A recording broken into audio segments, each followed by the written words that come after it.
ఓం శ్రీ గురుభ్యో నమ. శ్రీచక్ర నవావరణ గుప్త గాయత్రి మాలా మహామంత్రం. ఈ మంత్రాన్ని కూడా 40 రోజులు చేసుకోవాలి. రోజుకు 108 సార్లు చేసుకోవాలి. పురచ్చరణ అవసరం లేదు ఈ మంత్రాలకి. ఇవి దీక్షా మంత్రాలు కాదు, నవావరణ అర్చనలో చేసే మంత్రాలు అన్నమాట.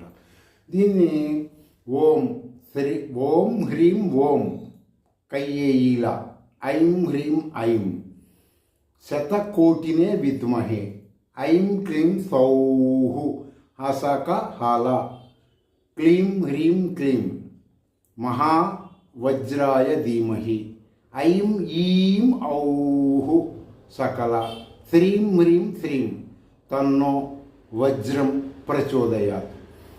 ఇది ఒక ఆయుధము లాంటి మంత్ర విద్య. ఒక ఆయుధాన్ని, కత్తిని ఎలా తిప్పుతామో ఇలా వజ్రాయుధానికి సంబంధించిన విద్య అన్నమాట. ఇది డైరెక్ట్గా దీన్ని కూడా లలితా సహస్రనామానికి కలిపి చేసుకోవచ్చు, ఖడ్గమాలకు కలిపి చేసుకోవచ్చు. మిగతా వాటికి కలిపి చేయొచ్చా చేయకూడదా అంటే నేను చేయలేదు కాబట్టి నాకు తెలియదు అంటున్నా. మీరు చేసుకోండి, మీరు తెలుసుకోండి, తప్పులేదు, నాకు తెలియదు.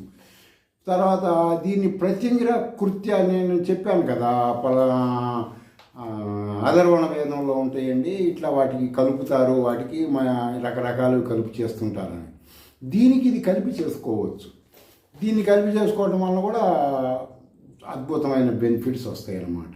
మంత్రం ఏంటంటే యస్త్వ కృత్యే చకారేహ తం గచ్చ పునర్నవే అరాతీన్ కృత్యే నాశయ సర్వాంశచ్చ యాతు ధాన్యః.